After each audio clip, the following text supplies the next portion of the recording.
Santísimo Padre, confundida y humillada, vuelvo a los pies de vuestra santidad para pediros humildemente que me permitáis hablar otra vez.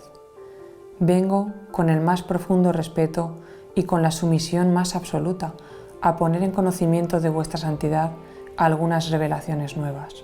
Cuando el último verano aquejó a vuestra santidad una indisposición que llenó de temor el corazón de vuestros hijos, nuestro Señor me dio el dulce consuelo de que se dilatarían los días de vuestra santidad, a fin de que pudieseis llevar a cabo la consagración del mundo a su divino corazón. Me dijo que después de cumplir ese deseo de su corazón, debía prepararse y añadió: en mi corazón, consuelo, refugio seguro en la muerte y en el juicio. La víspera de la Inmaculada Concepción, hízome nuestro Señor entender que por el incremento que ha de tomar el culto de su divino corazón, haría él brillar una luz nueva sobre todo el mundo. Y dijo: el brillo de esta luz iluminará a todos los pueblos y naciones, y su ardor los calentará. Su deseo de reinar y ser amado y glorificado y abrasar con su amor y misericordia todos los corazones es tan ardiente. Dignaos bendecir a la que, besando respetuosamente el pie de vuestra santidad, tiene el honor de repetirse de vuestra santidad, humildísima y obedientísima hija, Sor María del Divino Corazón, superiora del Buen Pastor de Oporto.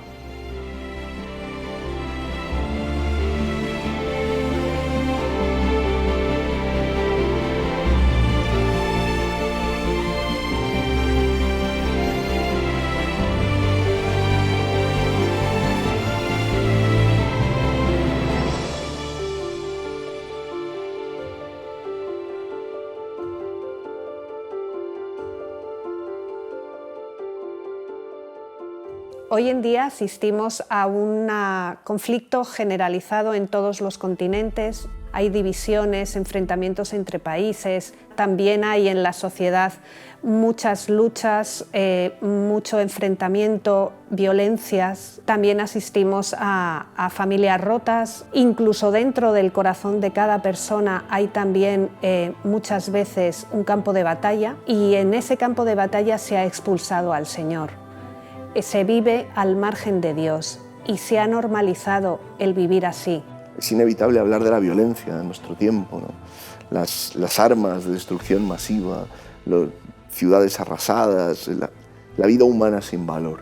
Si leemos la encíclica Evangelio de la Vida del Papa San Juan Pablo II, dice que en Occidente se ha dado un eclipse de Dios. Cuando se pierde esa visión de Dios como instancia superior que debe inspirar las legislaciones nacionales, podemos caer en cualquier atropello, no ya solo contra Dios, sino contra el hombre y sus derechos también. Pero creo que lo original de los males de hoy es haber olvidado a Dios, haber olvidado el tema de la creación y después haber olvidado el gran amor que ha manifestado Dios con la alianza en la sangre de Jesucristo, por tanto la redención. Nos ha dejado a oscuras y nos ha dejado, diríamos, sin identidad propia, y por eso nuestra libertad no sabe cómo gobernarse. Cuanto más nos acercamos a Dios, más paz en el reino de Cristo. Cuanto más nos alejamos, más caos moral, político, de todo tipo, más guerra, más destrucción, más sufrimiento. La gloria de Dios es que el hombre viva, y que viva en plenitud.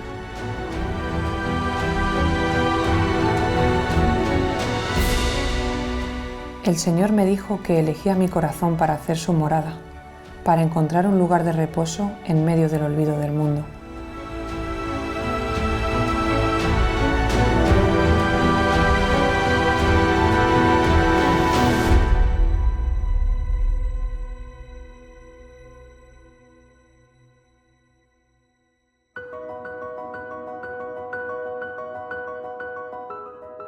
Estamos en el Centro de Espiritualidad del Corazón de Jesús, junto a la Basílica de la Gran Promesa.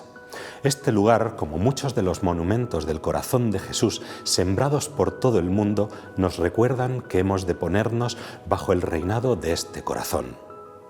Hace 100 años de la publicación de la encíclica de Pío XI, Quas Primas, con la que se instituyó la fiesta de Cristo Rey. En este documental vamos a ver cómo desde la creación del mundo a lo largo de los siglos el Señor se ha manifestado como Rey, aquel que reina y tiene derecho a reinar.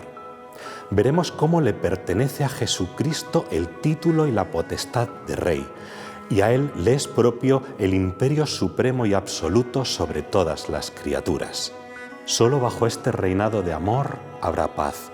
Solo bajo este reinado el hombre podrá alcanzar el bien eterno junto a su único Rey, reinado que no tendrá fin.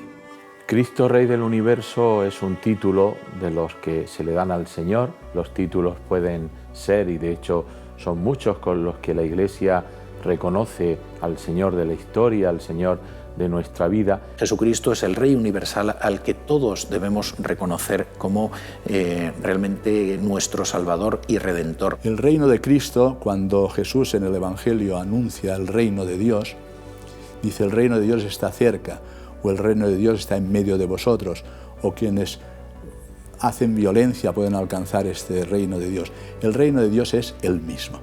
El reino de Cristo vendrá, traerá la paz, y también será consecuencia de la paz interior de las personas, ¿no?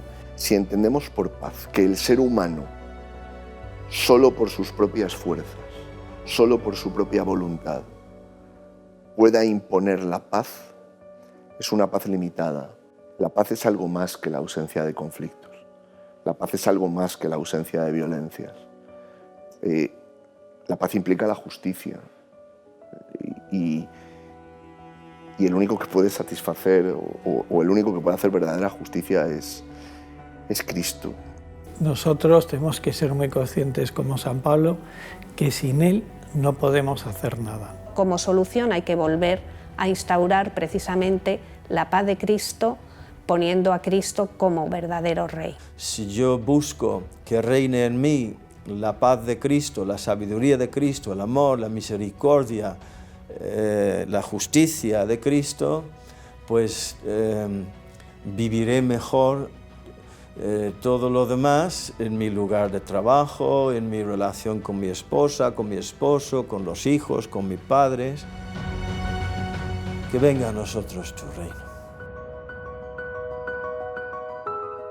Acabé de comulgar toda unida a nuestro Señor, embriagada en las delicias de su corazón, cuando Él me dijo, no con una voz que resonase en mis oídos, mas con aquella voz interior que entonces aún no conocía, pero que hoy me es tan familiar. Serás esposa de mi corazón.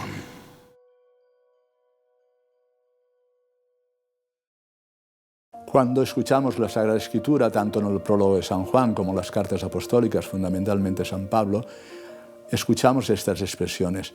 Por Él fueron creadas todas las cosas, particularmente en la carta a los Colosenses, en el capítulo 1.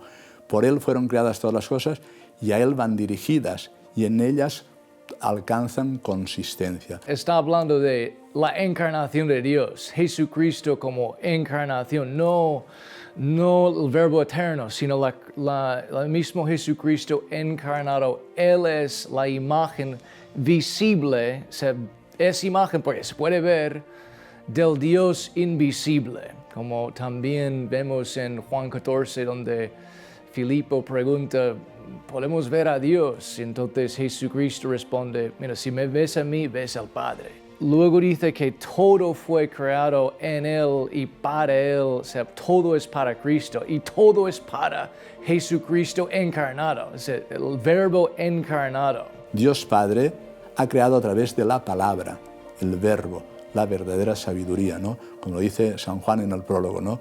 En el principio existía la palabra, el verbo estaba junto a Dios, el verbo era Dios. Por Él fueron creadas todas las cosas. Por tanto, todo ha sido creado en el verbo, todo le corresponde, en Él tiene su consistencia y por esa creación, en primer lugar, y también por el hecho de la redención, ya todo está bajo su dominio, todo pertenece a su soberanía. Jesucristo es Rey por dos cosas. En el libro del Apocalipsis es donde más claramente aparece el reinado del Señor.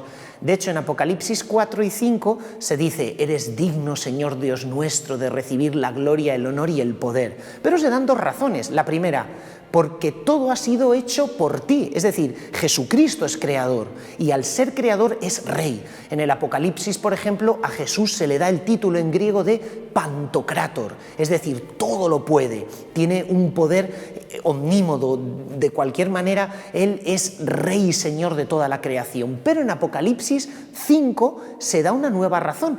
Dice, porque con tu sangre nos compraste para Dios. Es decir, es rey no solo porque es creador, sino por derecho de conquista, porque es redentor y nos ha adquirido a precio de su sangre. Por eso Él tiene ese reinado. Con un cuadro, una escultura, pues lo primero que viene es lo que tiene el artista en la mente. Entonces ya existe el producto final. Entonces ya cuando tiene por ejemplo, su piedra, mármol, lo que sea, va haciendo esa obra, pero ya existe como el final desde el principio. Entonces, aunque Jesucristo no existía pues hasta la encarnación hace 2000 años, pues existía desde siempre en la mente de Dios. Por eso Dios creó todas las cosas para la encarnación, para que Jesucristo podía llegar a ser rey. La gloria de Dios es el fin de todo. La devoción a Jesucristo como rey y la costumbre de llamarlo rey nace propiamente del mismo momento en que Jesucristo se reconoce como rey ante Poncio Pilato. A partir de ahí, pues a lo largo de la historia ha habido representaciones de Jesucristo como rey. En la Edad Media son bastante habituales, en el Oriente y el Occidente cristianos. Aunque es cierto que la fiesta de Cristo Rey sería instaurada por el Papa Pío XI hace 100 años con motivo cuando promulgó la encíclica Quas Primas. Ahí es donde, digamos, adquiere una nueva relevancia esta devoción que, por otro lado, estaba enraizada en toda la tradición de la Iglesia. En Manresa, cuando me sentí penetrada de un deseo vivo y apremiante de sacrificio, me presentó la cruz con todo su peso y yo la acepté con ardor santo, y me fueron propuestos los trabajos de Oporto.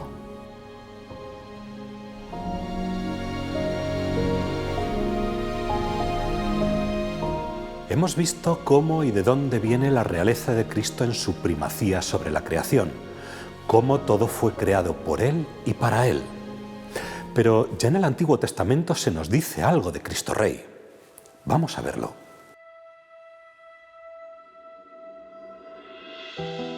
Antes de responder la pregunta de lo que sucede en el capítulo, ¿no?, del libro de Samuel, cuando le mandan nombrar un rey al juez Samuel, vamos a ver un poco cómo el pueblo de Israel ha llegado hasta aquí. Nos damos cuenta cuando el pueblo sale de Egipto y Dios les muestra que tiene poder sobre los elementos, sobre los gobernadores temporales, y les sitúan en el desierto para que comprendan que tienen un rey, que tienen un Dios providente que les va a dotar de carne, de agua, de todo lo que les haga falta, y les va a llevar a una tierra que emana leche y miel.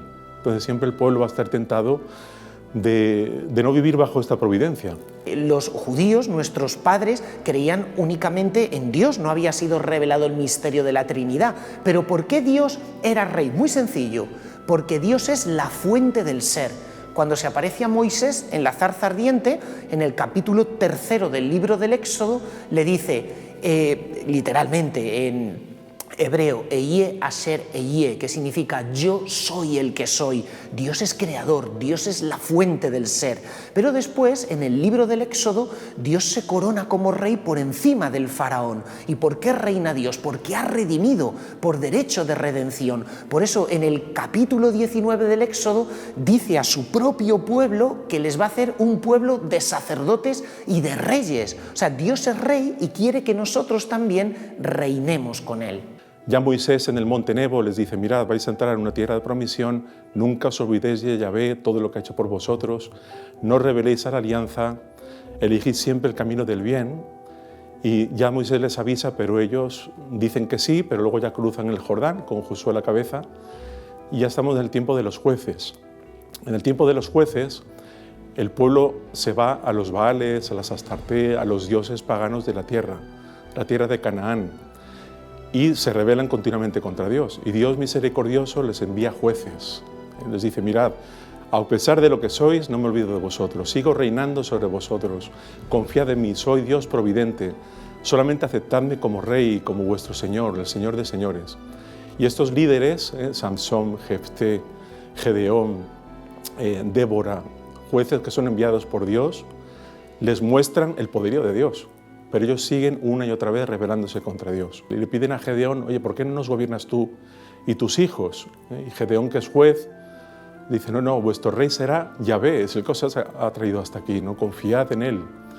Sin embargo, su hijo Abimelech, ya en el capítulo 9 de Jueces, va a matar a todos sus hermanos y se va a imponer sobre el pueblo, no va a intentar convencer al pueblo que necesitan un rey temporal. De modo que estamos ya por fin, ¿no?, en el primer libro de Samuel, donde los ancianos, y dice, mira, Samuel, tú eres anciano, tus hijos tampoco siguen tu camino, nómbranos un rey. Es cuando de pronto Samuel se queda muy sorprendido y tiene una revelación de Dios, Samuel, ¿no? Dice, mira, no te preocupes porque no te rechazan a ti, me rechazan a mí. Han apostatado continuamente, a pesar de que he sido para ellos un padre misericordioso, un rey, ellos prefieren un rey temporal, al modo de todos los pueblos. Pero el pueblo se empecina en tener un rey temporal, al final es tenerlo bajo control. No dejar que el señorío de Dios reine en sus vidas.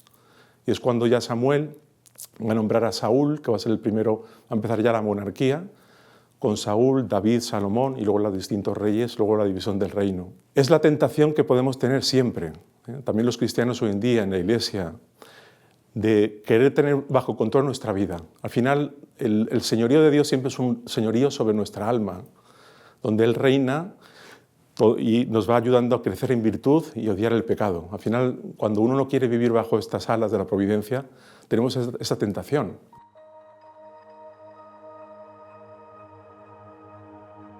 Pues en el Antiguo Testamento hay varias figuras o que prefiguran. Es que una figura es un personaje, una situación que apunta a una realidad superior que está por venir. Por ejemplo, una figura que es muy curiosa y misteriosa es Melquisedec, rey de Salem. El Mesías se va a asociar, y Cristo se va a asociar precisamente al sacerdocio según Melquisedec, que es curiosamente también rey. Y esto vemos varias profecías que asocian esta venida del Mesías con un cetro, con una realeza. Por ejemplo, tenemos el caso claro en Génesis capítulo 49, cuando Jacob está a punto de morirse y se despide de sus hijos y va haciendo una serie de profecías con sus hijos. Cuando llega a Judá, de pronto le dice, Judá es un león y no se apartará de él el cetro. Ya le hace una profecía de que en la tribu de Judá iba a venir un rey. Y en Números 24, precisamente, Balaam pronuncia un oráculo muy misterioso. Dice, lo veo, pero no será pronto. Surge un cetro de Israel. Avanza una estrella de Jacob. Ya se anuncia, pues se prefigura que va a venir pues, un Mesías que va a estar asociado a una estrella y a un trono. Es muy curioso porque, según todos los profetas, especialmente Isaías, Jeremías, Jesús tenía que ser de la tribu de Judá, pero además de la familia de David, del tronco de Jesé. Y esto aparece muy claramente en el Evangelio de San Mateo, donde se hace ascender a Jesús a David. La figura por antonomasia que ya apunta al Mesías, que se asocia a Cristo Rey, es el rey David. El rey David, el ungido, cuando el rey David quiere hacerle una casa a Dios, dice, mira, tú habitas en una tienda de cedro, yo habito en un palacio, yo quiero hacerte una casa, un templo. Y es cuando el profeta Natán, en el segundo libro de Samuel, capítulo 7, le dice, mira, tú no vas a hacer un templo, una casa a Dios, Dios te la va a hacer a ti. Dios te profetiza que de tus entrañas va a salir un heredero cuyo reino durará para siempre. Cuando el arcángel San Gabriel se aparece a la Virgen María, le da una serie como de títulos que su hijo va a tener. Y en concreto le recuerda que será grande, será llamado Hijo del Altísimo y que el Señor Dios le dará el trono de David su padre y reinará sobre la casa de Jacob para siempre. Es muy curioso porque a cualquiera que haya leído el Antiguo Testamento con un poco de detenimiento, el ángel está haciendo referencia a el segundo libro de Samuel, capítulo 7, cuando el profeta Natán llega al rey David y le promete que su casa y su trono van a durar siempre en su presencia. Esa profecía es fundamental para el resto del Antiguo Testamento porque mantendrá viva la esperanza en Israel de que ha de venir un Mesías rey. Hay muchos salmos que ya están contando que el Señor reina, pero además reina sobre todo el mundo, sobre todo el orbe. También el pueblo judío tiene esta revelación donde el pueblo se da cuenta de que este rey salvador precisamente es el creador. Y esto afecta a todas las naciones. Y los profetas es muy interesante porque ya empiezan a apuntar también a que este rey, este Mesías, va a ser rey, va a ser un ser divino y además va a ser un rey pastor. Es muy importante también cuando Jesucristo dice yo soy el buen pastor. Nosotros, si tuviéramos que pensar en un pastor y en un rey, pensaríamos que es justo todo lo contrario, un cargo humilde frente a un cargo de honor y de responsabilidad al frente de una nación. Pero es muy curioso que el profeta Ezequiel liga ambos términos, porque en el Oriente Medio antiguo se solían referir a un rey como el que pastoreaba y guiaba a un pueblo. Por eso cuando el profeta Ezequiel se imagina al futuro Mesías, dice que ese Mesías será un nuevo David, el pastor David, que vendrá precisamente a pastorear al pueblo de Dios. De tal forma que cuando Cristo habla de sí mismo como buen pastor que guía sus ovejas, en el fondo está haciendo referencia a una de las funciones que compete al rey, que es cuidar de ti, liderar a su rebaño, protegerlo y darle de comer, llevándolo a fuentes de aguas vivas. Por ejemplo, en el libro del Apocalipsis se dice que Cristo lleva a los redimidos hacia la fuente del agua viva. Las profecías, por ejemplo, de Zacarías 14:9, que el Señor reina sobre todos, o Zacarías 9:9, también en esta dirección de que el rey viene montado en un pollino, humilde, eso ya está profetizando la entrada a Jerusalén. Y luego la ciudad, ¿no? Miqueas 5, y tú, Belén de Efratá, no eres la más pequeña, de ti saldrá el que ha de gobernar, ¿no? Ya también está acotado y localizado el lugar donde va pues, a surgir Cristo Rey. Pero al final del Antiguo Testamento, la apocalíptica ya empieza a apuntar a un reinado escatológico, un reinado que no es de este mundo, que tiene sus primicias aquí, como hemos comentado antes, pero que va a tener su cumplimiento final en la recapitulación de la historia. De modo que el libro de la sabiduría ya habla de un juicio. Va a haber un reinado donde se va a instaurar, donde Dios va a reinar, por fin va a recapitular todo con un juicio universal. El libro de la sabiduría apunta a esta realidad. Y el libro de Daniel pues también es muy curioso porque va también en esta dirección del reinado escatológico. Y sucede de pronto que Nabucodonosor, ¿no?, rey de Babilónico, tiene un sueño. En el capítulo 2 de Daniel es una figura muy grande, que tiene la cabeza de oro, que tiene el pecho y los brazos de plata, que tiene el vientre y los muslos de bronce, que tiene las piernas de hierro y los pies de hierro mezclado con barro. Y de pronto él ve que una piedra sin intervención humana choca contra los pies de hierro con barro y se destruye totalmente la figura. Y luego esta piedrecita empieza a crecer, se hace una montaña y lo ocupa toda la tierra. Entonces Daniel ve claramente que aquí ya se apunta al reinado de Dios, simbolizado en esta piedra.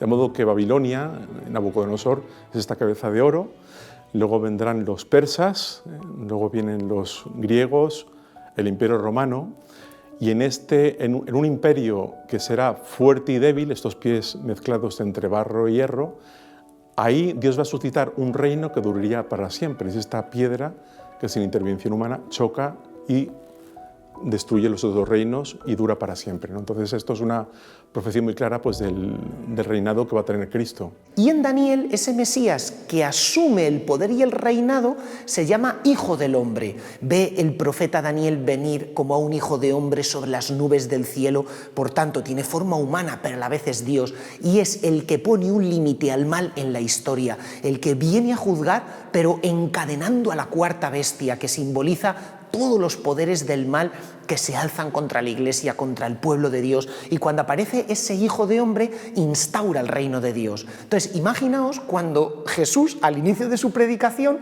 dice que Él es el Hijo del Hombre y que el reino de Dios ya ha llegado. Coincide la cronología, estamos en el siglo I a inicios, y también coinciden los títulos de Daniel que Cristo se los aplica a sí mismo. Ya en este Hijo del Hombre pues se cumplen todas las profecías. Ya viene a recapitular todo. A Él se le va a dar todo poder regio, ¿no? Y donde ya se va a mostrar algo que ya también los salmos decían, algo que los profetas decían, ¿no? Que un rey que vendría victorioso, un rey que vendría humilde, que vendría ya a gobernar, pero de un modo ya escatológico al final del mundo y de la historia. Jesús evita que le llamen Mesías prácticamente a lo largo de toda su vida. Solo deja que le llamen Mesías en privado. ¿Por qué? Porque el Mesías, de alguna forma, le compete el título de rey, es el rey del pueblo. Pero Jesús desea que su mesianismo no sea interpretado en términos mundanos. De hecho, cuando Jesús multiplica los panes y los peces, la gente intenta proclamarlo rey, pero Jesús se esconde, se escabulle, porque no es el tipo de realeza que él busca. Su realeza se contempla desde el despojamiento, desde la entrega de sí mismo.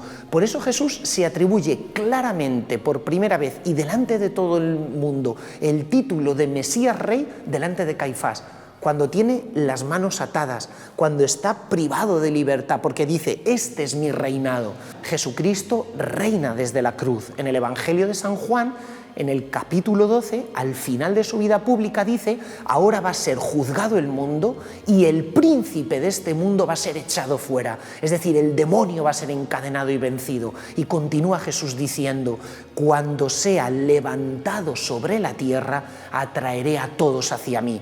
Él en la cruz es aquel que nos da la vida y cumple todas las profecías que se habían dicho desde el Antiguo Testamento. Es muy curioso que cuando dice que será elevado sobre la cruz, emplea en la lengua original griega el mismo verbo que se aplica al siervo sufriente de Isaías. En Isaías 52 se nos dice que mi siervo subirá y crecerá mucho, y se emplea la misma palabra. Es como una forma de apropiarse de los cánticos del siervo sufriente y decir, yo soy aquel siervo que había profetizado Isaías, que reinaría y redimiría al pueblo, liberándolo del pecado a través de su sangre. ¿Por qué Dios es rey en el Antiguo Testamento? Porque vence al faraón, porque pelea con los dioses de Egipto y demuestra que Él únicamente es Dios.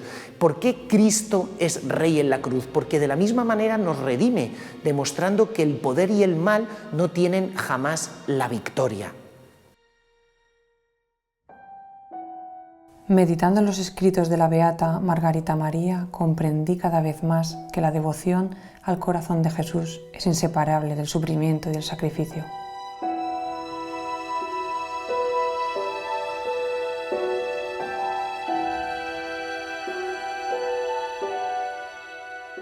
Después de haber visto el fundamento bíblico del reinado de Cristo, ahora toca ver cómo ha ido extendiendo su reino a lo largo de los siglos, a través de sus pastores y de aquellos que se han abierto a su gobierno.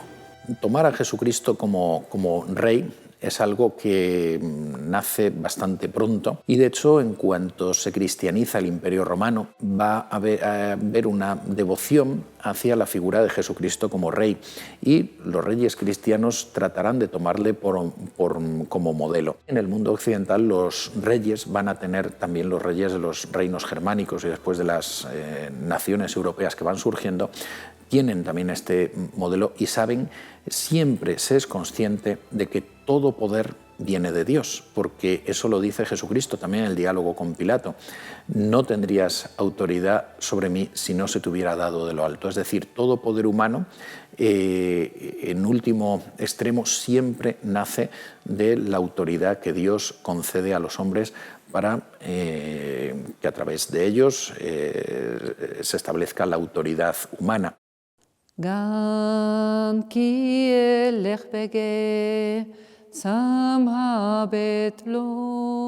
Nos encontramos en el monasterio de San Miguel de Escalada. Se construyó por monjes que vinieron desde Córdoba.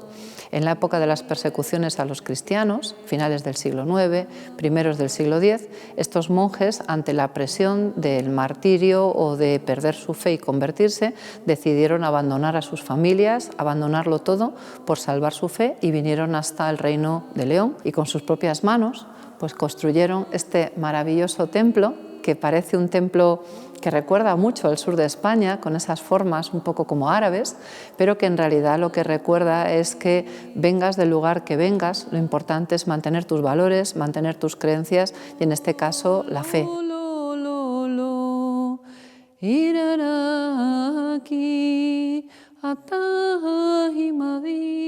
La verdad es que hablar de cristianismo es hablar del final del Imperio Romano y sobre todo además es hablar de ese gran siglo en el que todo cambió, que es el siglo IV, que es el siglo en el que no solamente están en contacto esos todavía no reinos germanos, pero sí naciones germanas que están expandiéndose y están en conflicto con los romanos, también es hablar de ese antes y después que supone Constantino. Constantino, en el Edicto de Milán, permite que el cristianismo sea una religión lícita, es decir, que dejen de matar cristianos, como venía siendo habitual hasta entonces por cuestiones precisamente de fe. A partir de principios del siglo IV, hasta finales, con Teodosio, un emperador hispano, en el que ya el cristianismo se convierte en la religión oficial, hay muchos que empiezan a predicar entre los pueblos germánicos. A partir de ahí, los visigodos serán arrianos. Pero muy poco tiempo después cae el Imperio Romano, en el siglo V, los visigodos entran en Roma, saquean Roma, se instalan en Francia, se instalan después en la península ibérica, en Hispania, y como arrianos, pero todos ellos cristianos, viven aquí en esa variante del cristianismo, que es una herejía, hasta su conversión en el Tercer Concilio de Toledo, en la figura de Recaredo, que fue tan apoyada por San Isidoro de Sevilla, que tenemos en León, y a partir de ese momento los visigodos, que ya eran cristianos, se convierten al catolicismo. Y esto en esencia, junto con los lombardos italianos y los ostrogodos, es el panorama de cómo del enfrentamiento acabamos en la conversión y de cómo los romanos, antes de desaparecer como imperio, dieron ese cambio tan importante gracias a Constantino y gracias también al emperador hispano Teodosio, que es impagable lo que hizo por la fe. Los monarcas convertidos al cristianismo y los posteriores que heredaron la fe fueron verdaderos reyes según el corazón de Cristo. Pero ¿cómo les llegó la fe? Quizá algunas de las figuras más destacadas en la conversión de los pueblos europeos al cristianismo, por una parte son eclesiásticos y por otra son monarcas. Algunos de ellos han sido monjes, pueden haber sido, por ejemplo, un San Bonifacio en la conversión de Alemania. Previamente él era británico, un San Agustín de Canterbury, monje benedictino que lleva la fe a las Islas Británicas, o San Patricio en Irlanda, y otros muchos evangelizadores entre los pueblos eslavos, los santos Cirilo y Metodio, no podríamos destacar más.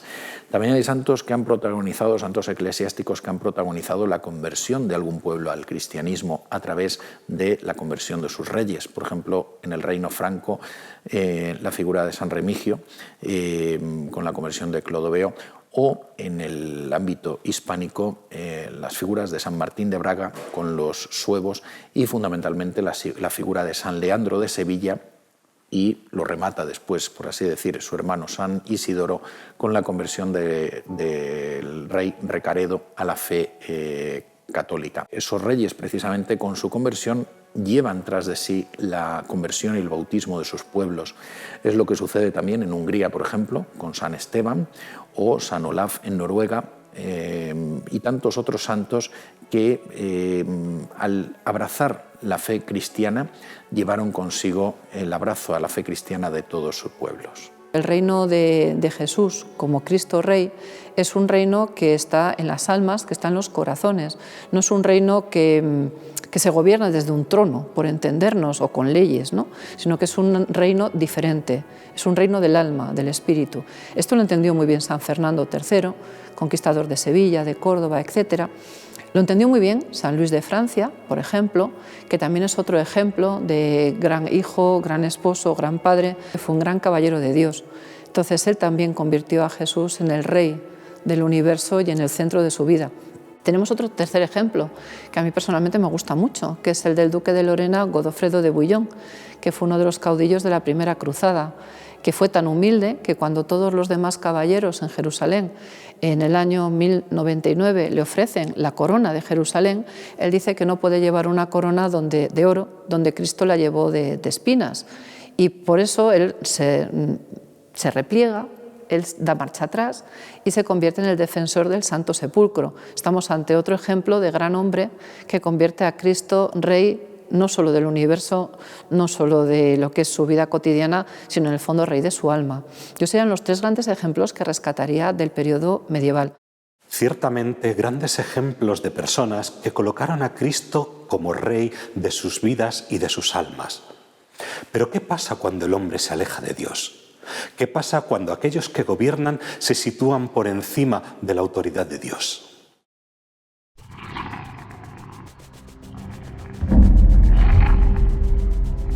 Está fundada sobre roca y las puertas del infierno no prevalecerán contra ella. Me parece que se trata de masones disfrazados de católicos militantes preparados para asaltar a la iglesia. Hay que avisar a la Santa Sede. El Papa no necesita de vuestras luces. Ya tiene sus propios consejeros.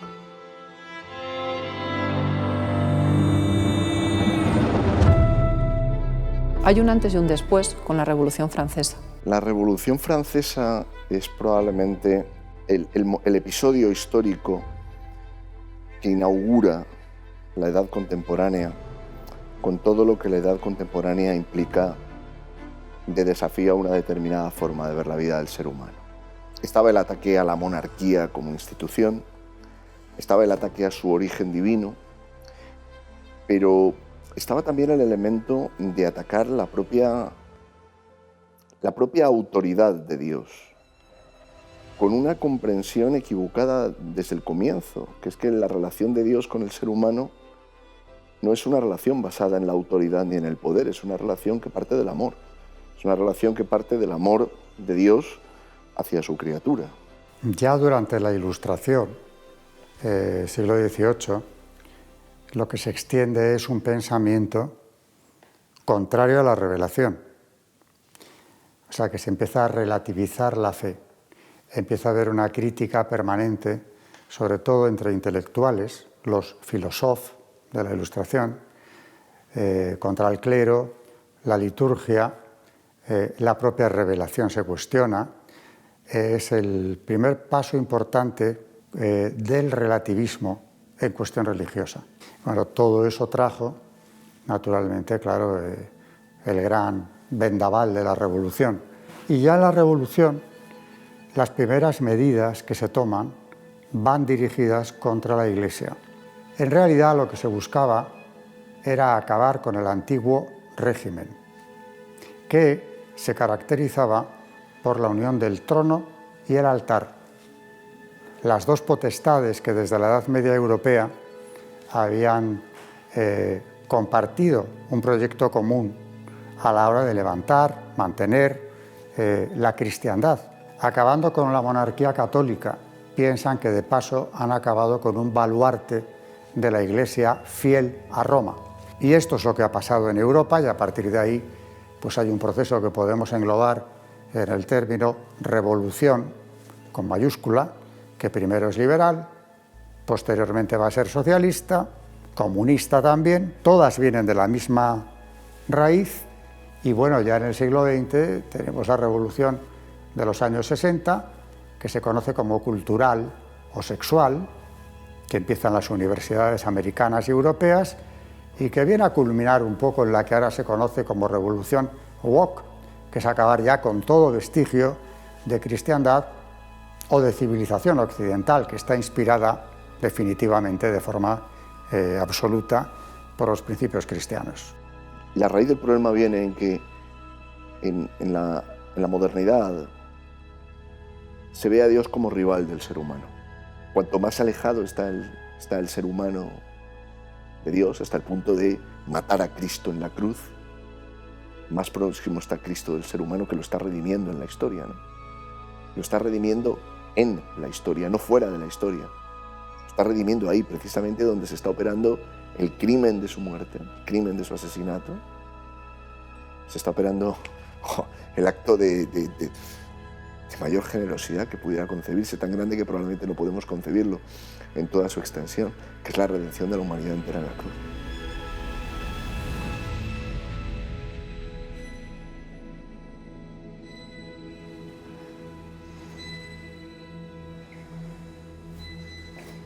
Madre, se ha empeorado mucho durante su viaje a Francia. Nuestro Señor ha dispuesto unirme a su cruz. Quiere tenerme cautiva y prisionera de su amor. Él escoge entre sus esposas víctimas para que con sus sufrimientos alcancen para el cuerpo místico las gracias que necesita. Pero pronto no podrá ni andar. Bueno, ¿qué importa? ¿Será que nuestro Señor quiere que mis pies no toquen más el polvo de la tierra? Él quiere que yo siempre esté elevada hacia el cielo.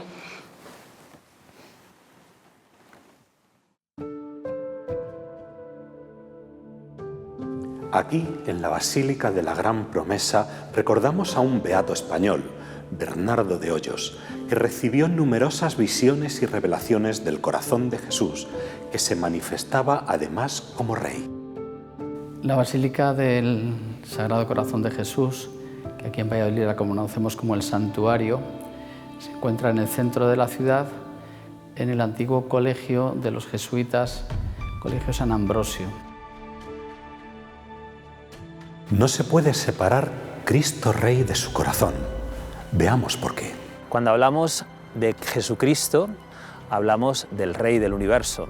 Él es Rey porque es Dios en primer lugar y porque es hombre que nos ha redimido a todos los hombres a través de su sangre. Por eso Él es Rey de todos los hombres. En la Quas Primas, el Papa Pío XI pues habla también de la devoción al corazón de Jesús, de la maravilla de esta devoción vinculada con el reinado de Cristo.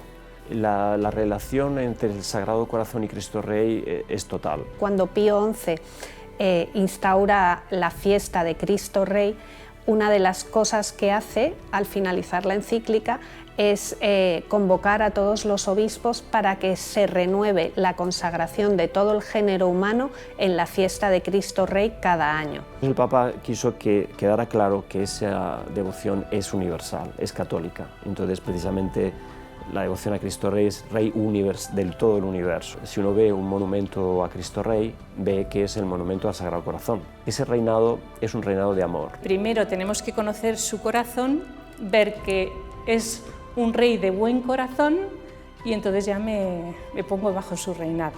Cristo reina en su corazón y reina por su corazón. Antes del beato Bernardo de Hoyos tenemos las revelaciones del corazón de Jesús a una santa francesa, Santa Margarita María, a quien le prometió: reinaré. En mi aflicción no sabía a quién dirigirme sino a Él, que siempre levantaba mi ánimo abatido, diciéndome sin cesar: no temas, yo reinaré a pesar de mis enemigos y de todos los que a ello quieran oponerse. Me consolaron mucho estas palabras, porque solo deseaba verle reinar.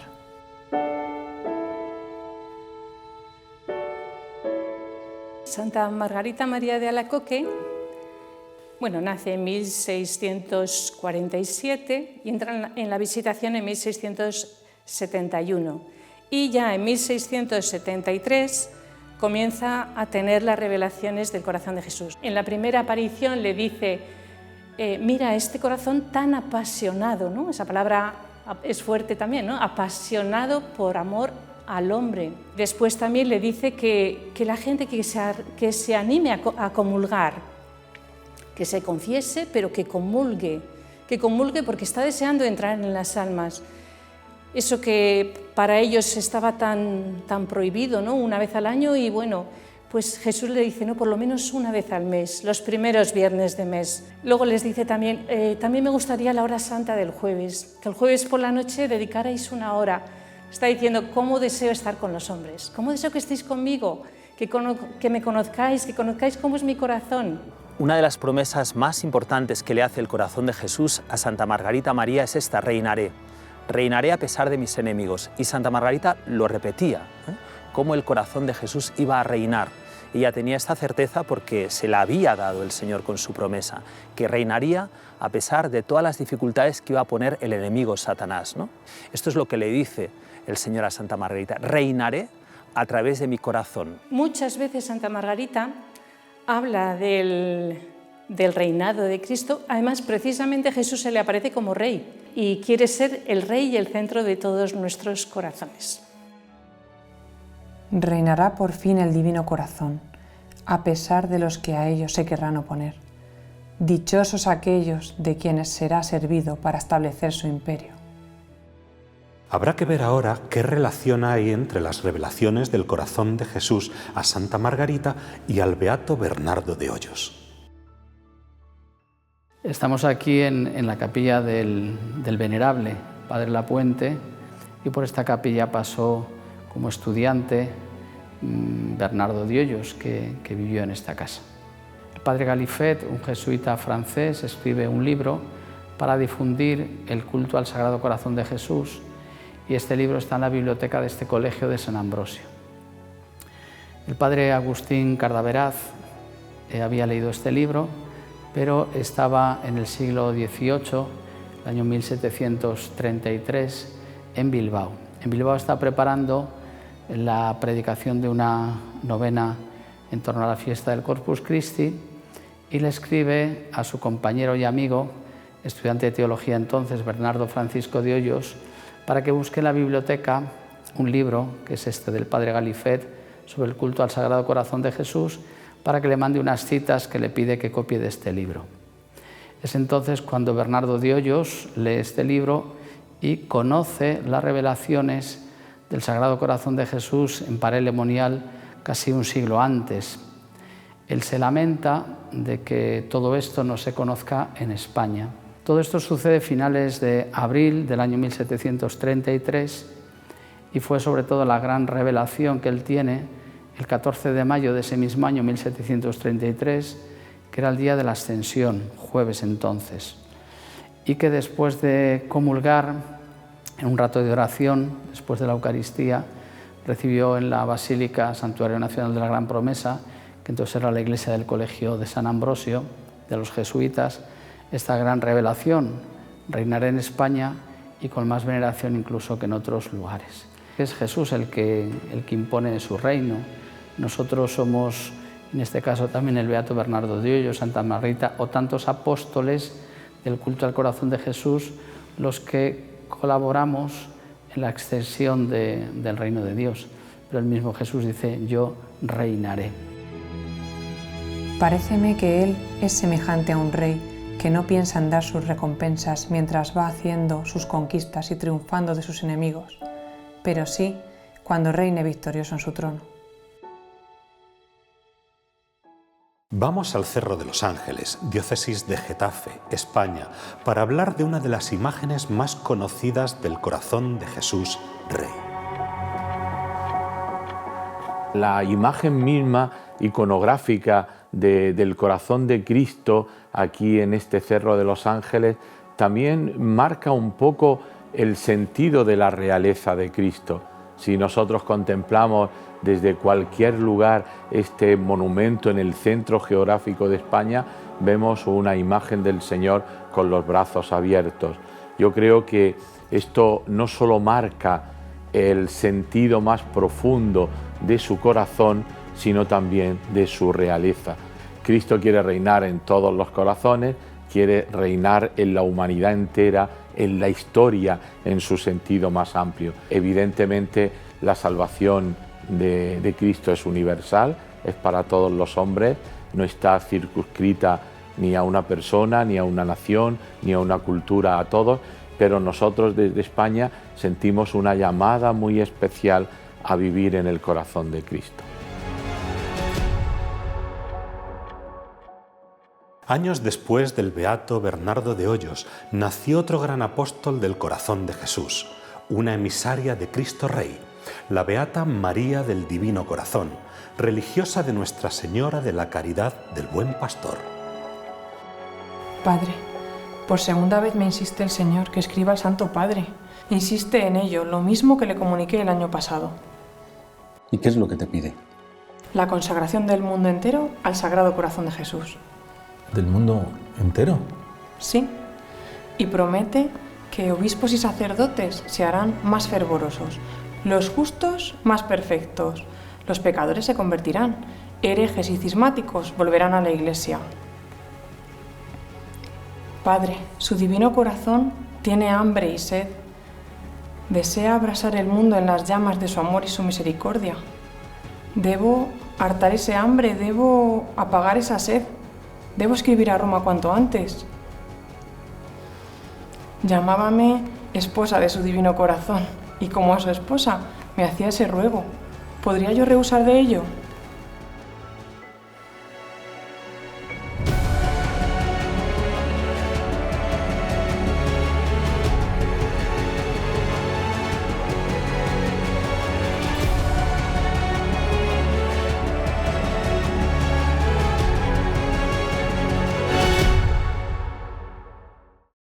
Fue el Papa León XIII quien hizo la consagración del género humano al corazón de Jesús, y el Papa Pío XI quien la renovó precisamente con la institución de la fiesta de Cristo Rey. ¿Qué le motivó al Papa a instituir esta fiesta y qué significado tiene? Cristo Rey está presente en el año litúrgico porque fue una fiesta instaurada por Pío XI en 1925 que quería ser como el último domingo antes de la fiesta de Todos los Santos. Después se cambió al último domingo del tiempo ordinario para, de alguna manera, subrayar cómo al final de todo el tiempo ordinario llega la proclamación de Cristo Rey, ¿no? de Cristo Rey del universo, como un reconocimiento o algo a lo que apunta todo el año litúrgico. La fiesta de Cristo Rey la instituyó el Papa Pío XI en 1925. Es curioso que aprovecha precisamente el hecho del jubileo ordinario que se sucede en Roma cada 25 años para instituir la fiesta y lo hace mediante una encíclica, Quas Primas. Aprovecha el aniversario del Concilio de Nicea en el que se añade al credo esa frase de «y su reino no tendrá fin». El Papa Pío XI quiso instaurar esta fiesta como consecuencia de un proceso que se remonta a varios años antes, queriendo subrayar que el reinado de Cristo tiene que estar presente en la sociedad. Lo que motivó a Pío XI a instituir la fiesta es, sin duda, la visión de todos los males que afligían a la humanidad. Tiene muy dentro la experiencia de los horrores de la Primera Guerra Mundial y cómo ha dejado devastado el mundo entero. Teóricamente la guerra había acabado en 1918-1919, pero después se produjo un periodo de inestabilidad social muy fuerte, de grandes revoluciones, del desarrollo de la revolución bolchevique que se exportó por toda Europa, en España el pistolerismo, o sea, muchas revueltas sociales en las fábricas, tiroteos, o sea, había un gran ambiente, digamos, de inestabilidad, de falta de paz. Entonces, en ese contexto, el Papa afirma efectivamente como su primer objetivo, como su primer lema, el tema de la paz a través del reinado de Cristo. Surgen la encíclica y la fiesta en un tiempo en el que el hombre se ha alejado de Dios. El Papa sabe que solo se alcanzará la paz que el hombre no logra encontrar si se reconoce a Cristo como Rey, y no solo, también como juez. La fiesta de Cristo Rey se plantea como una condena del laicismo. Pío XI vive en el periodo entre guerras, entre la Primera y la Segunda Guerra Mundial, quiero decir, vive como Papa, y es un momento en el que ya por toda una vía que venía fundamentalmente desde la Revolución Francesa y a lo largo de las ideologías del siglo XIX, e incluso desde otras vertientes anteriores, trata de arrinconar la religión al marco de las sacristías y de las iglesias, si es que incluso eso lo permite. Pío XI quiere recordar la importancia de Cristo Rey y de su presencia en el gobierno de las naciones. No olvidemos que Cristo es Rey, y no solo en un sentido espiritual y figurado, sino que también es Rey del género humano. porque lo que viene a decir es que no puede haber paz, una paz justa, en estados que persigan y nieguen esa realeza de Cristo, y que la única forma de conseguir paz en el Estado y paz entre las naciones es reconocer esa realeza. Viene a decir también algo fuerte en esta encíclica, es que al pueblo estas festividades litúrgicas le acercan a Jesucristo, levantan el fervor popular, pero a los gobernantes puede que les traigan a la memoria que tendrán un juicio final, en el que dar cuentas de todas sus faltas contra esa realeza de Cristo, porque Cristo es juez también. Hoy quizá estamos ante una indiferencia, un desconocimiento de lo que los valores cristianos pueden aportar a la sociedad. Pensamos que son cosas a lo mejor del pasado, que es una cosa ya superada, cuando en realidad, leída esta encíclica ahora, a pesar de que el lenguaje pues es un lenguaje de los años 20, que nos puede parecer un poco antiguo, pero en el fondo viene a aportar esto, ¿no? Viene a aportar la idea de que hoy día, precisamente, que hay tanto miedo en la gente joven, hay tantas ansias, hay tanto preocupación, hay también tantas guerras, por desgracia, ¿no?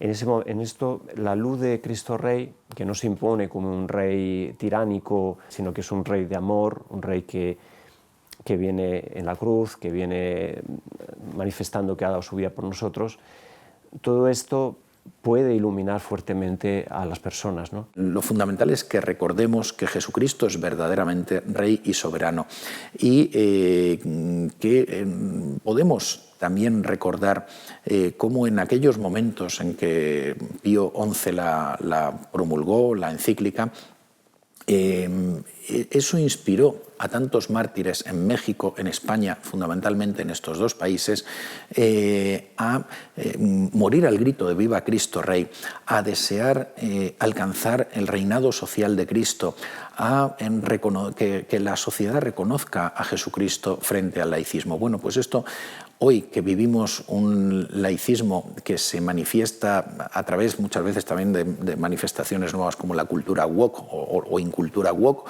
pues la encíclica de Pío XI nos debe dar nuevo impulso para decir, no, nuestro fundamento está en Cristo, sin Cristo nada podemos y hacia Cristo debemos ir. Que Cristo reine en nuestros corazones, en nuestras almas, y que reine también en la sociedad. Escribe de nuevo al Santo Padre. Señor, yo no soy capaz. No temas, yo mismo lo escribiré.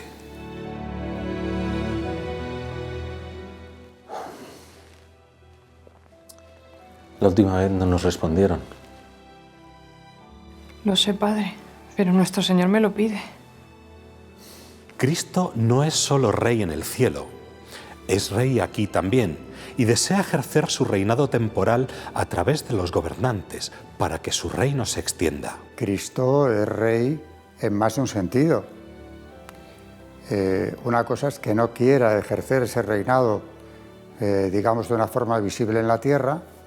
Aquí, durante sus años de vida pública, cuando ve que le van a proclamar rey, huye a Pilato. Cuando lo lleva ante el gobernador romano, le dice claramente que su reino, puesto que se reconoce rey, no es de este mundo, pero sin embargo es rey aquí también. Y este reinado temporal en que se nota en que el gobernante, especialmente el gobernante católico, pero todo gobernante sensato, incluso el que no sea un fervoroso católico, debería, para ser legítimo gobernante, tener en cuenta que lo hace en representación de Dios, que es quien gobierna las naciones, los pueblos y a los hombres. Y si no busca el bien común, no tiene legitimidad. Y el bien común tiene dos dimensiones. La temporal, que es cosa del gobernante, tiene que buscar naturalmente ese bienestar, ese bien en todos los sentidos del pueblo, pero también hay un bien común espiritual que es superior porque estamos hablando de la salvación del hombre, que es lo principal para lo que hemos sido creados. Dios nos ha creado para unirnos con Él. Y si después de nuestro paso por la tierra no logramos llegar hasta su presencia, hemos perdido el tiempo de forma trágica.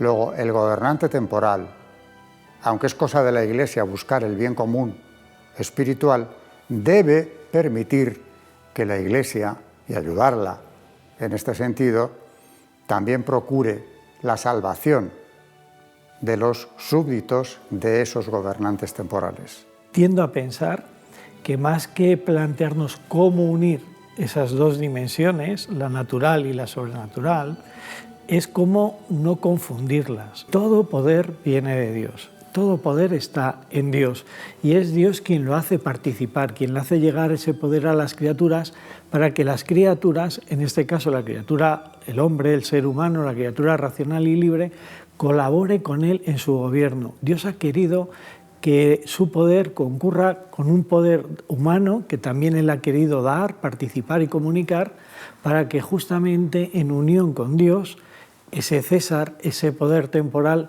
actúe en favor de los hombres. Dar al César lo que es de César, reconocer la autoridad romana y dar a Dios lo que es de Dios, no son dos ámbitos separados, es el César hasta aquí y Dios, ¿qué es de Dios? Para darle a Dios lo que es de Dios, pues todo. Naturalmente que se necesita el reconocimiento de esta soberanía de Cristo, Rey del universo, como el gran mediador entre Dios y los hombres. Lo que pasa es que este reconocimiento, y esto es muy importante señalarlo, tiene que ser de corazón, tiene que implicar la conversión. No puede ser solo un reconocimiento de palabra o puramente legislativo, porque nos vendrían las palabras que el Señor nos dice: este pueblo me alaba con su lengua, pero su corazón está muy lejos de mí.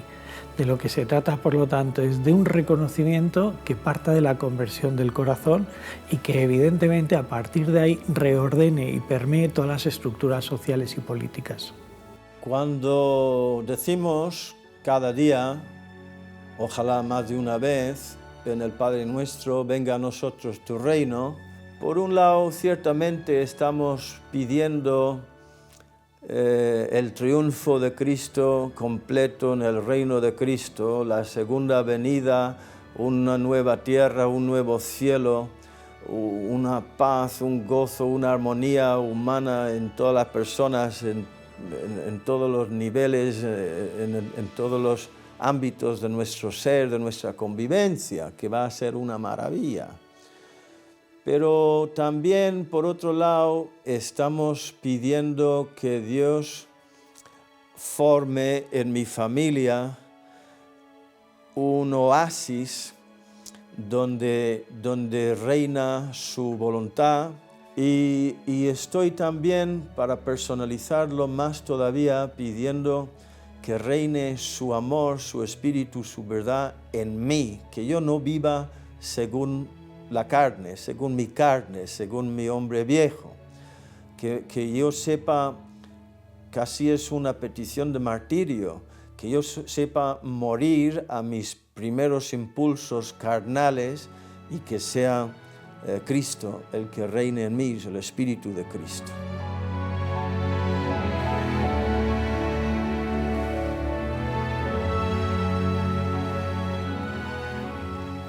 Madre, qué difícil es verla sufrir tanto. No te preocupes. Yo estoy muy contenta porque Dios así lo quiere.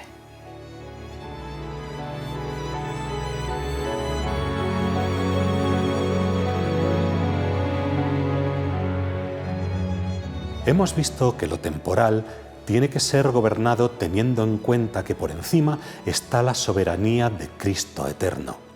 Pero en nuestras vidas en concreto, ¿cómo gobierna Cristo? ¿Cómo dejarnos gobernar por Cristo? Dice la carta a los Efesios, San Pablo, que gobierna recapitulando todo en Él, ¿no? Es una labor de recapitulación, es decir, asumiendo toda la realidad humana, asumiendo en sí todo lo que son los deseos del hombre, del corazón, recapitulación, que significa también renovación, regeneración, ¿no?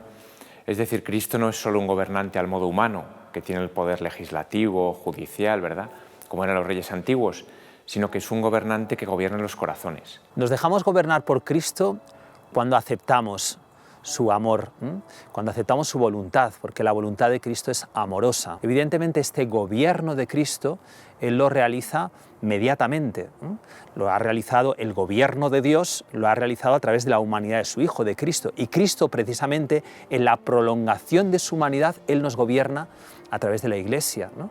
A través de la palabra de la Iglesia, del Papa, de los pastores de la Iglesia, de los sacramentos, de toda la tradición que hemos recibido. Por eso nosotros nos dejamos gobernar por Cristo cuando sentimos con la Iglesia, cuando nuestro corazón, como decía Santa Teresita, se une al corazón de la Iglesia. Teresita decía, en el corazón de mi madre, la Iglesia, yo seré el amor.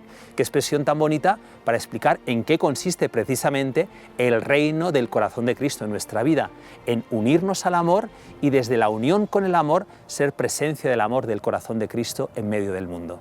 Cristo gobierna todo lo humano. El Concilio Vaticano II dice que el Hijo de Dios, haciéndose hombre, pues caminó con unos pies humanos, trabajó con unas manos humanas, amó con un corazón humano. Cristo ha asumido todo lo humano y lo ha llevado a la plenitud, ¿no? Él quiere reinar ante todos los corazones, porque el corazón en la Biblia es la unidad de toda la persona. Lo hace gobernando la inteligencia, el modo de pensar, gobernando el querer, el modo de la voluntad, pero sobre todo gobernando en el afecto, en el amor, ¿no? Cuando hablamos de ese reinado de Cristo, hablamos de volver a restaurar al hombre en su verdadera esencia y en su verdadera naturaleza. En la inteligencia, ese reinado supone que lo que creemos y lo que conocemos está inspirado por la verdad y dirigido a la verdad que es Cristo. En la voluntad, nuestra voluntad tiene que estar dirigida al bien, en lo que hacemos, en lo que decidimos. Y también afecta ese reinado, por supuesto, a nuestro corazón. El corazón dirigido al amor, pero un amor con mayúsculas, un amor al modo de Cristo también.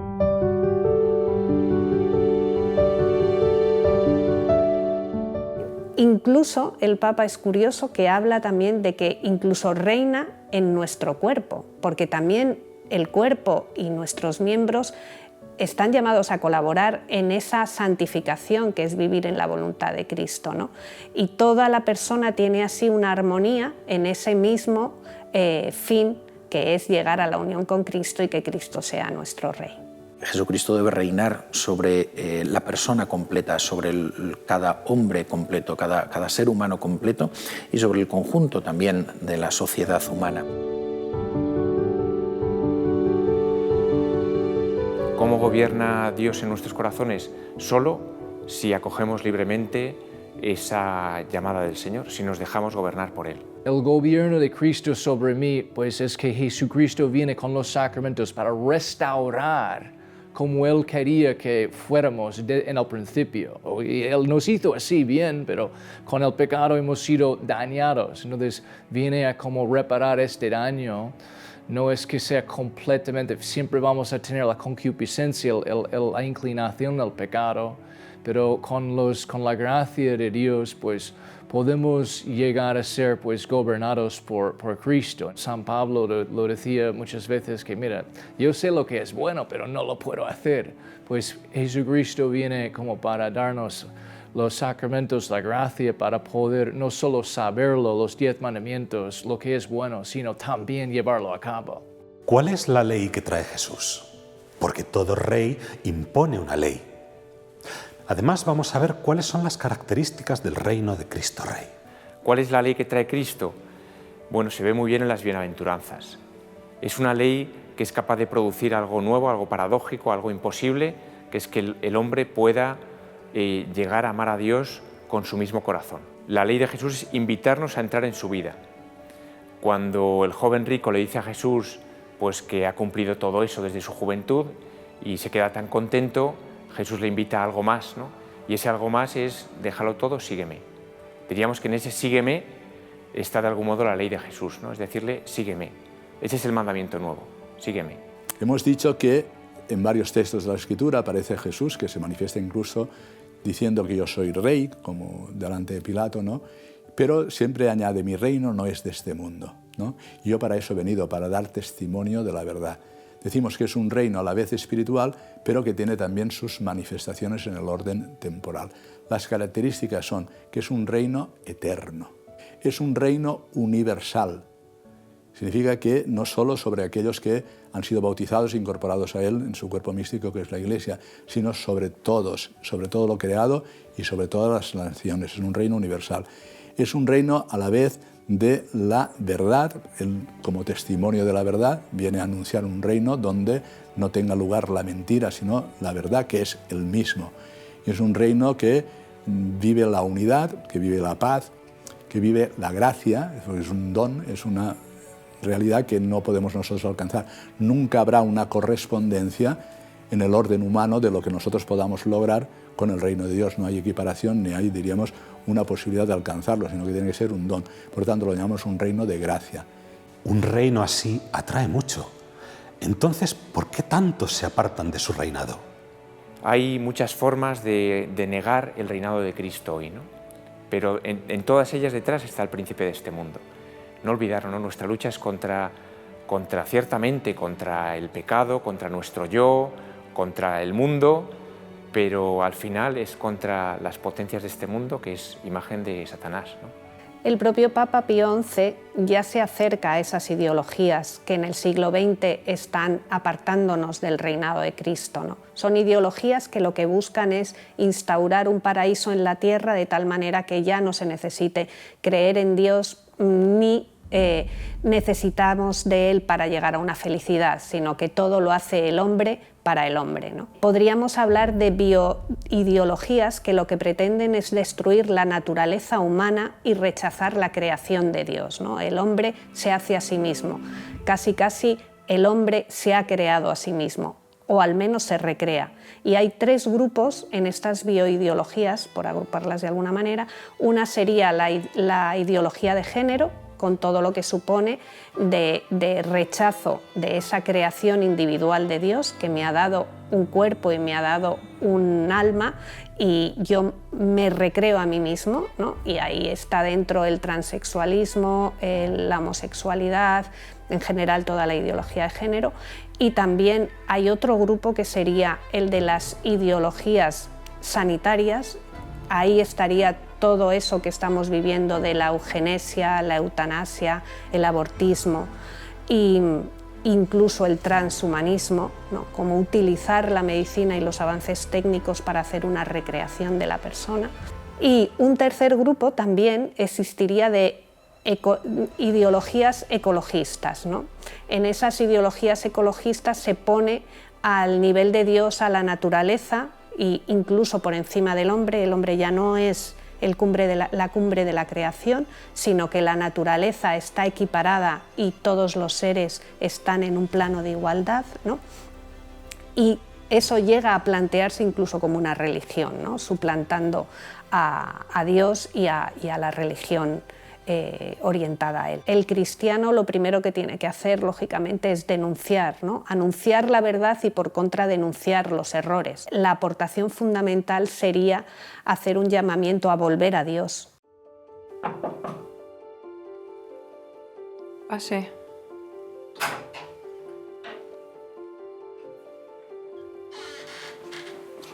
Madre, le ha llegado una carta.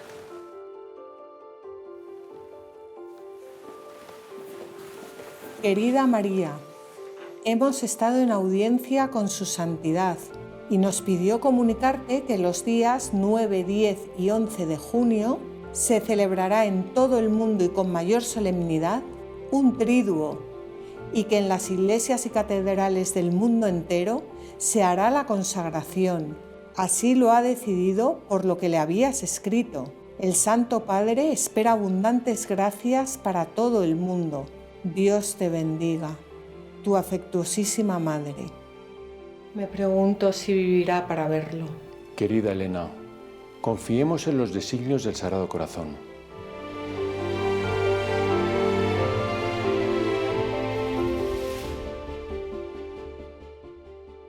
Muchos corazones todavía no han aceptado el reino del amor de Cristo. hay que rezar para que eso cambie. Y en esto tiene un papel muy importante la Virgen María.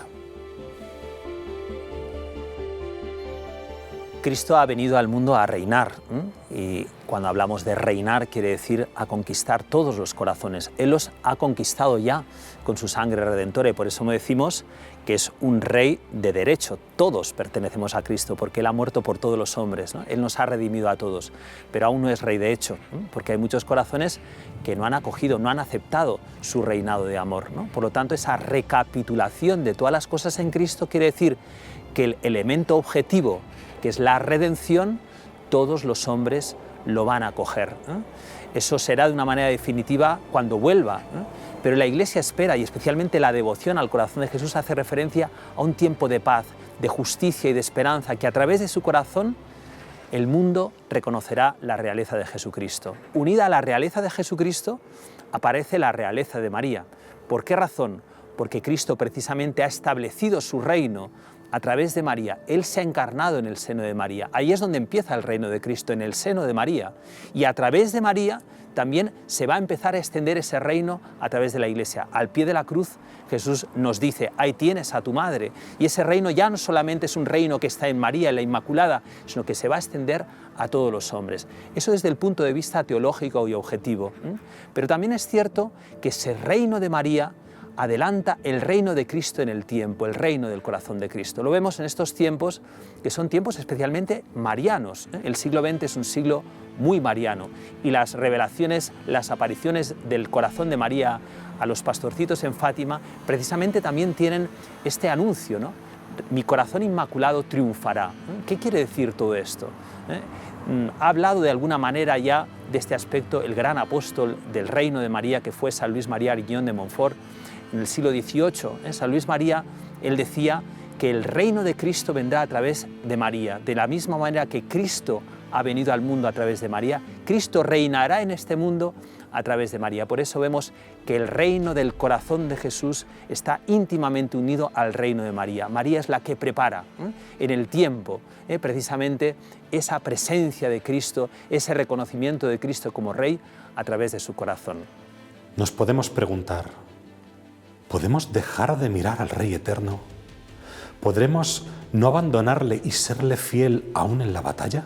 Para volver la mirada a este Rey que viene, todo tiene que estar orientado hacia Él. Es decir, que lo más importante es cultivar una amistad íntima con Él, que cuando me levanto, cuando me acuesto, en el trabajo, en la comida, estando en casa, yendo de camino a donde sea, tengamos ese trato con Él en el fondo del corazón. El Apocalipsis usa una serie de símbolos que nos ayudan mucho, porque los símbolos siempre nos visualizan las realidades eternas, ¿no? Y nos ayudan mucho a entenderlas, ¿no? En el Apocalipsis aparece un caballo blanco que es imagen de Cristo. Y es un caballo que dice el libro del Apocalipsis que salió para vencer y como vencedor, ¿no? Y el blanco en el Apocalipsis es el color de la resurrección. Ese caballo blanco es imagen de que Cristo ya ha vencido. Salió para vencer y como vencedor. Es decir, como vencedor ya ha vencido, pero para seguir venciendo. Y por tanto no tenemos que tener miedo, ¿no? Cristo Rey ya ha vencido y va a vencer. Pero es verdad que aparece también la bestia. La bestia aparece vinculada también con un número, porque al final esto puede ser significativo, ¿no? Que la bestia todo lo cuantifica, todo pretende cuantificarlo, todo para la bestia son números. No entiende de otra cosa que no sean números. Quizá en la sociedad actual también vivimos algo de esto, ¿verdad?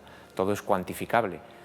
Esa bestia aparece como con una segunda bestia, ¿no? que también es terrible, ¿no? Que provocan eventos tremendos en el cosmos, muy amenazadores, pero al final pues está la imagen hermosa de los santos que a pesar de que tienen que pasar por el martirio, pero luego lavan sus vestidos en la sangre del Cordero, ¿no? Y quedan pues a la protección del Rey de Reyes, ¿no? Bueno, el Apocalipsis sí anuncia un tiempo de persecución y esto es así, ¿no? Aparece el martirio y aparece una aparente derrota, el Cordero está degollado, pero al final se anuncia la victoria, ¿no? Y creo que es un libro de consolación el Apocalipsis, esto hay que tenerlo en cuenta, es un libro que nos consuela, esas imágenes tremendas aparentemente nos consuelan, ¿no? Sabemos que Cristo ya ha vencido y va a vencer. que Él tiene que reinar es el final. O sea, tal como lo explica San Pablo, el final no será una victoria de la Iglesia. Es decir, nosotros no podemos alcanzar el reino de Dios con nuestras fuerzas, ni la Iglesia está anunciado que venza sobre los enemigos del mundo y sobre los enemigos del alma. Pero al final, incluso San Pablo dice que llegará un momento en que se dará la apostasía de la Iglesia, después vendrá Cristo y tendrá que reinar. Eso supone ya el hecho, primero, de la resurrección de Jesucristo, que es la primicia de la resurrección. Después, siendo Él la primicia, todos los que han sido incorporados a Cristo resucitarán. Y cuando venga en su segunda venida, Él reunirá a todos de nuevo, establecerá justicia, establecerá lo que es el dominio sobre todos sus enemigos, de tal manera que pueda reinar. Y eso será, diríamos, la apertura de la consumación final, lo que hemos llamado después la recapitulación. Pero tienen que darse esos pasos. Primero, tiene que llegar un momento en que el Evangelio sea, dice San Pablo, anunciado a todas las naciones. Que se dé la conversión del pueblo primero elegido de Israel, ¿no? Al menos que se dé una vuelta de fidelidad de Israel. Y después vendrá un momento de decaimiento, de apostasía, para que después pueda el Señor venir y restaurar todas las cosas. Restaurarlas en Él, ejerciendo su soberanía sobre todos. Su triunfo definitivo será cuando ya todos los hombres, todos los pueblos miren hacia Él. Ciertamente, cuando hablamos del reino de Cristo, estamos hablando de aquello que Cristo ha venido a traer al mundo, ¿no? Jesús les decía a los discípulos, el reino está dentro de vosotros, ¿no? En la medida en la que acogemos su palabra, Cristo ya reina en nosotros, ¿no? Pero ese reino, evidentemente, se tiene que extender no solamente a nuestro corazón, sino a todos los hombres, porque todo el universo entero pertenece a Cristo. Cristo es el Rey del universo, ¿no? Por lo tanto, cuando estamos hablando del reino de Cristo, estamos hablando de una presencia personal, pero también de una presencia social, ¿eh? Por eso el anuncio de la Iglesia es un anuncio a todos los pueblos. Cuando Jesús sube al cielo, antes de subir al cielo les dice a los discípulos, id al mundo entero, es decir, al universo entero. Unida a la devoción al corazón de Jesús está tan vinculado también la esperanza del reino, ¿eh? Esa campaña impresionante de extensión de la devoción al corazón de Jesús a finales del siglo XIX con ese gran apóstol que fue el padre Enrique Ramier, que fue el promotor del apostolado de la oración, precisamente tenía como lema Adveniat regnum tuum, es decir, que a través de tu corazón venga a nosotros tu reino. Por lo tanto, cuando hablamos del corazón de Jesús y del reino, hablamos de una realidad espiritual, pero también hablamos de una realidad social que esperamos ciertamente que se realice y se desarrolle en el tiempo de la historia.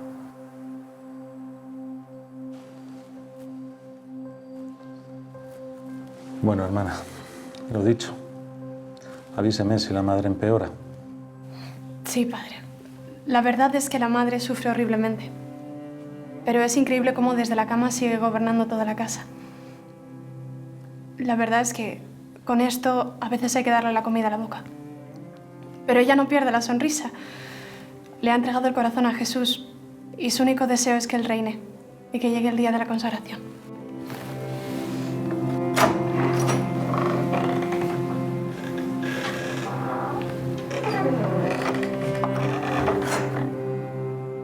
Cuando hablamos del corazón de Jesús y del reino de Cristo, hablamos de una verdad que se ha ido desarrollando y conociendo en el tiempo. Evidentemente, los tiempos caminan hacia la plenitud de la historia, ¿no? Caminamos hacia ese triunfo definitivo del Señor cuando venga en su segunda venida, ¿no? Y a medida que avanza el tiempo estamos más cerca, no sabemos ni el día ni la hora, lo dice el Señor en el Evangelio, ¿no? Pero la Iglesia sabe leer esos tiempos y providencialmente para esos tiempos ha sido precisamente estas dos verdades, la verdad del corazón de Jesús y la verdad de Cristo Rey. Es verdad que la idea de Cristo Rey se ha desarrollado de una manera muy particular en el siglo XIX, precisamente cuando en Europa las naciones se confabulaban contra el Señor y contra su Mesías. Ahí precisamente empieza todo ese camino de consagraciones al corazón de Jesús, donde se va a vincular la idea del corazón de Jesús con Cristo Rey. 1856 es la institución de la fiesta del corazón de Jesús. 1873 es la consagración de la Iglesia al corazón de Jesús.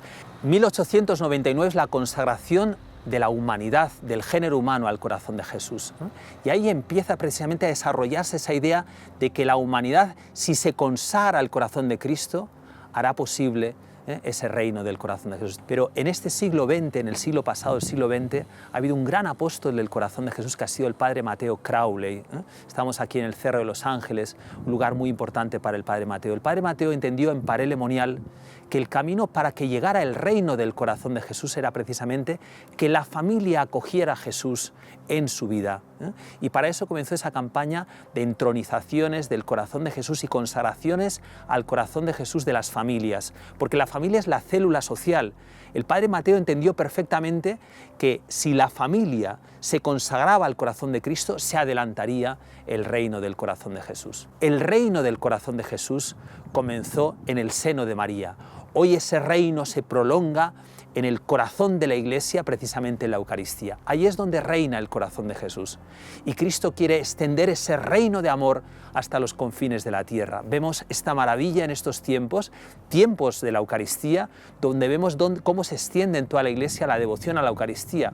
En España pensemos que no sé si es en unos 20 años, que no había ninguna capilla de adoración eucarística. Actualmente tenemos, no sé si son 73 capillas de adoración eucarística. Pues precisamente ahí donde está la Eucaristía reina el corazón de Jesús. Por eso el camino más adecuado para que nosotros nos dejemos gobernar por el amor de Cristo Rey es ponernos ante la Eucaristía, vivir la Eucaristía y ser apóstoles de la Eucaristía en nuestros tiempos.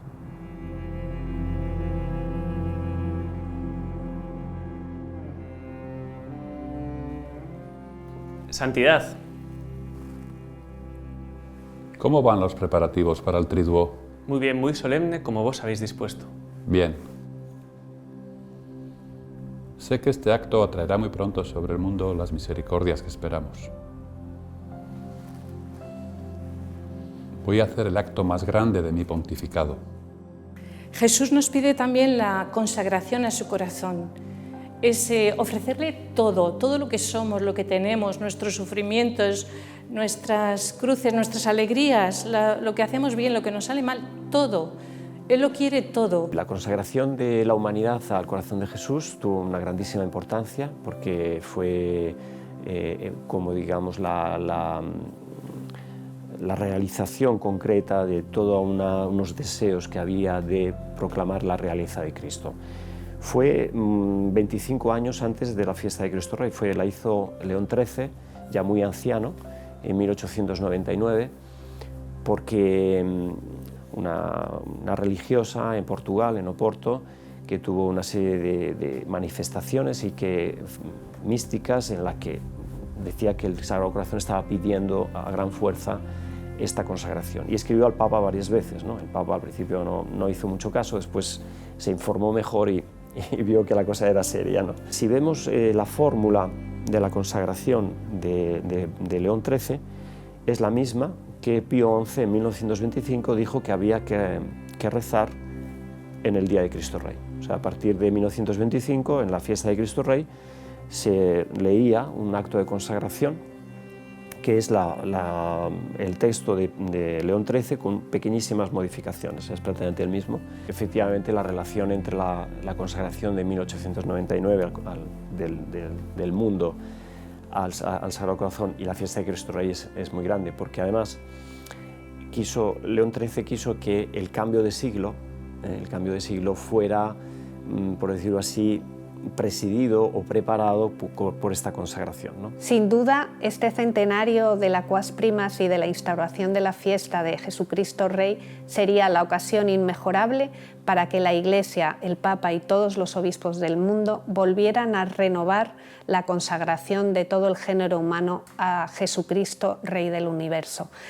Y no solamente una sola vez, puestos a pedir, ¿por qué no volver a esa renovación anual? Porque este es el verdadero remedio, el único remedio para todos los males que siguen afligiendo a la humanidad entera en este siglo XXI.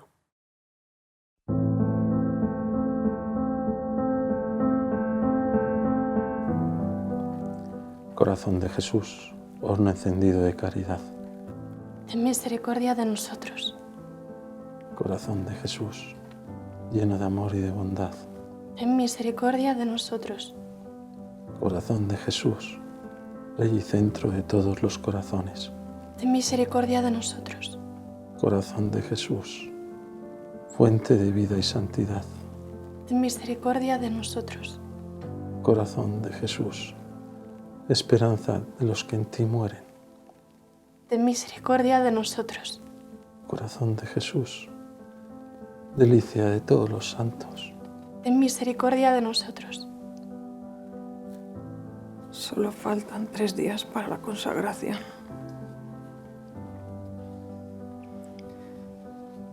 El Señor me llama para celebrarlo con Él. Siempre quise morir un primer viernes o la fiesta del Sagrado Corazón. Y Él no ha sido sordo a mi petición.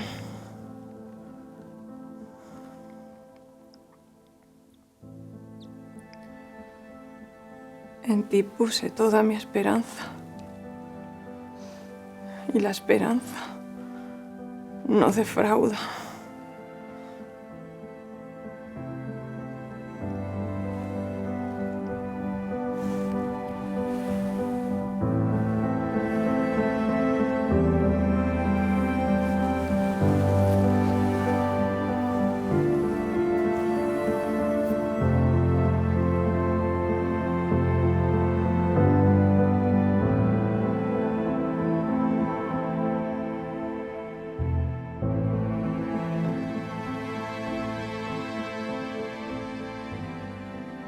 Dulcísimo Jesús, Redentor del género humano, miradnos humildemente postrados delante de vuestro altar. Vuestros somos y vuestros queremos ser, y a fin de poder vivir más estrechamente unidos con vos, todos y cada uno de nosotros espontáneamente nos consagramos en este día a vuestro sacratísimo corazón. Haced que del uno al otro confín de la tierra no resuene sino esta voz: alabado sea el corazón divino, causa de nuestra salud. Difícilmente se pueden cubrir todos los aspectos de la grandeza de este Rey eterno. Y quizá hemos dado solo unas pinceladas sobre el porqué de su derecho a ser rey, de cómo ha llegado a reinar a través de los acontecimientos de la historia, cómo el hombre ha elegido alejarse de este Rey único y en consecuencia ha abandonado la imagen plena del hombre. Además hemos visto la unión íntima entre el corazón de Jesús y Cristo Rey y en qué consisten las leyes de su reino. Pero todo esto se queda en nada si después de escucharlo no nos convencemos de que tenemos que acogerle como el Rey de nuestra vida.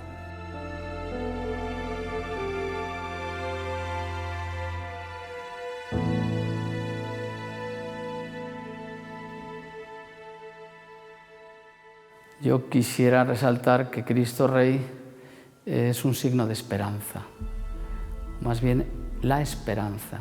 El reino de Cristo comienza aquí, se va instaurando aquí, pero no tiene aquí su fin es la vida eterna. Más que nunca los cristianos tienen que levantar sus ojos y contemplar a Cristo Rey para tener esperanza. El reinado de Cristo nos hace a los cristianos, a los católicos, entender el sentido de la historia con ese sentido escatológico que culminará con la segunda venida de Cristo, y nos hace también esforzarnos por alcanzar esa dimensión social también del reinado de Cristo. Si prescindiéramos de Cristo en la historia, probablemente el mundo no merecería salvarse. La destrucción, la devastación del siglo XX, mi siglo, es de tal profundidad. Es tal la maldad del siglo XX. Los regímenes totalitarios, el aborto, la eutanasia, la vida sin valor, que solo Cristo puede redimirlo. Jesucristo reina en la cruz, subido en una cruz. Y por eso creo que esto nos tiene que llevar a vivir, a abrazar el momento presente con todo lo que esto supone. El peligro es retirarnos a los cuarteles de invierno, vivir la fe de modo privado, es decir, en el ámbito de la conciencia o en el ámbito, diríamos, de una pequeña comunidad que se retira del mundo. Esto no es católico. Nosotros estamos mandados al corazón del mundo. Un cristiano que esté totalmente pegado a la gracia y a la oración se da cuenta que Dios empieza a reinar en uno. Cuando uno va reconociendo este señorío de Dios en el alma, pues uno se va enamorando más de Cristo Rey. Tener fe es fundamental, sobre todo porque te da esa solidez Y ahora mismo la sociedad está en ese momento, después de la gran crisis que hemos sufrido, de volver sobre esas pequeñas comunidades que seguimos sintiendo eso, de volver otra vez a reflotar la fe en el siglo XXI, en el XXII, en el 30, en el 50 y cuando sea. Porque hay algo que es constante y es la presencia de Dios, porque Cristo vive, Cristo reina y Cristo impera.